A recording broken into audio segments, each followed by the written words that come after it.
Por supuesto, en Impacto Económico teníamos que conversar sobre el proyecto de reforma tributaria que se radicó en el primer día del gobierno Petro. Y aquí, por supuesto, tenemos a nuestro economista estrella que nos va a ayudar a desmenuzar esa reforma y sobre todo a comprenderla. Mauricio, empecemos conversando sobre el monto. ¿Qué se había dicho antes? ¿Qué se dice ahora? ¿Cómo va la cosa?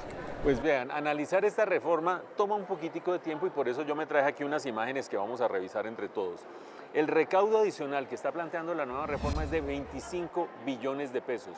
¿Por qué es importante esta cifra? Porque ustedes se acordarán que la propuesta original de Gustavo Petro era de alcanzar 50 billones de pesos con una nueva reforma tributaria. Eso quiere decir, se reduce el monto, se reduce la capacidad de financiar nuevos proyectos, eso hay que tenerlo presente para el futuro político del país, y también se reduce la magnitud en la cual se va a poder hacer ajuste fiscal, 25 billones de pesos.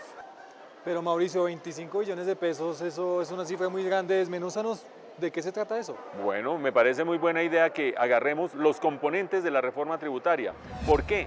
Porque allí están los principales rubros. En primer lugar, personas naturales, ustedes y nosotros. ¿Cómo nos va a cambiar el caminado a nosotros? Eso significa 8,1 billones de pesos, la tercera parte del monto esperado de la reforma.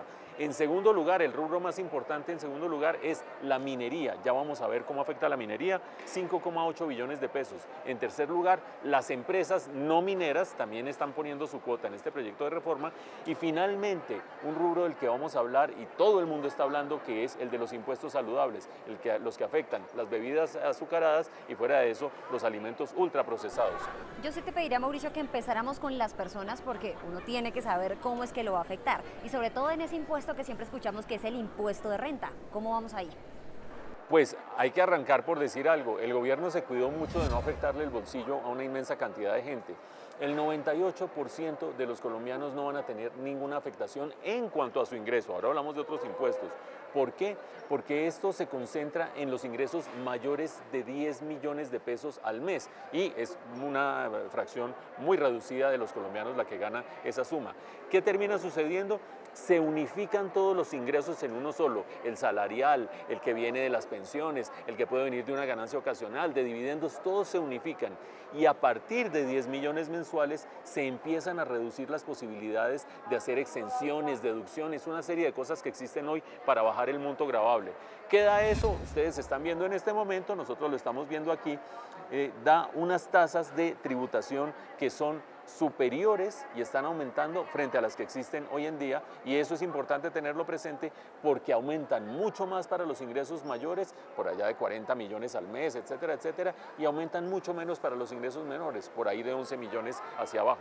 Pero Mauricio, también aumenta el impuesto al patrimonio, si no estoy mal, no sé. Sí, señores, muy bien informado. Pipe se preparó para venir a este programa y eso quiere decir que no solamente a las personas naturales se les va a gravar más, a los de mayores ingresos el ingreso, sino también a los de altos patrimonios el patrimonio. En concreto, para los que tengan más de 3.000 millones de patrimonio netos, es decir, sacando un valor que corresponde a la vivienda donde habitan en ese momento, va a haber un 0,5% de tasa de impuesto al patrimonio cada año, todos los años. Pilas con eso si este proyecto sale adelante. Y los que tienen un patrimonio por encima de 5.000 millones de pesos, la tasa es de 1% cada año, todos los años de impuesto al patrimonio. Bueno, ahí tenemos entonces como el resumen de las personas en renta y patrimonio. Pero también Colombia, hay que decirlo, es un país rico en activos como petróleo, carbón y oro. Mauricio, ¿qué va a pasar con la minería en nuestro país? La minería pone una tajada importante de esta reforma tributaria y la pone por dos caminos. Hasta el día de hoy, las regalías, lo que pagan las empresas mineras en regalías, se podía deducir a la hora de declarar renta. Ahora no, ahora hay que pagar regalías por un lado o habría que pagar regalías por un lado, impuestos por otro lado.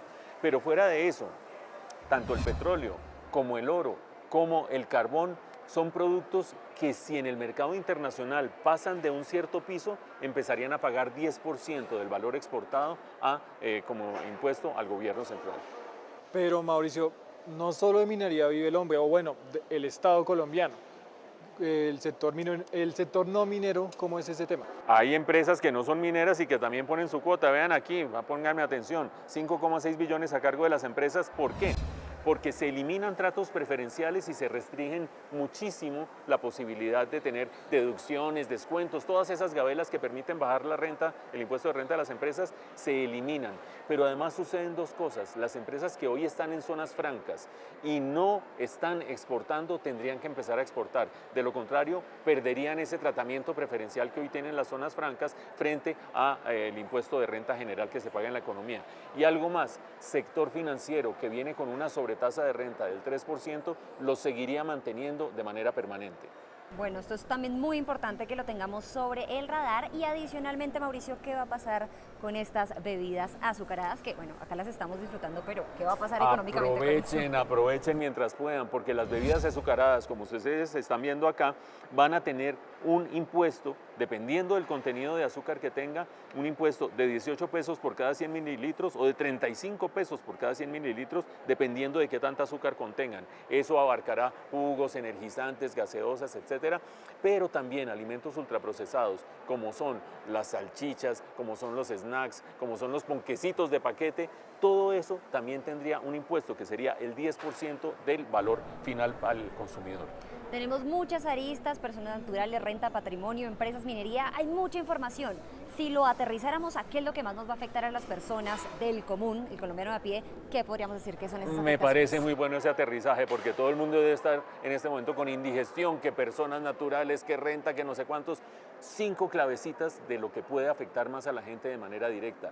1, el impuesto a las bebidas azucaradas. 2, el impuesto a los alimentos ultraprocesados. 3, se acaba el día sin IVA, donde muchas personas se cuadraban para ir a comprar el ventilador o ir a comprar el televisor.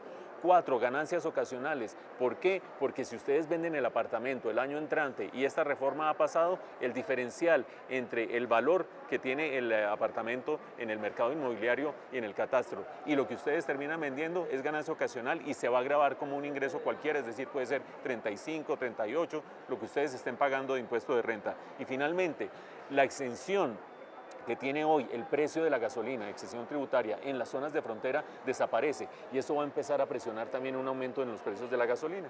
Definitivamente mucha tela por cortar, muchos datos que analizar. Recordemos que esto por ahora es un proyecto de reforma tributaria. Vamos a ver qué esto pasa, que de pronto se queda en el camino. De todas maneras, aquí en Impacto Económico los tendremos informados de cada paso de la economía.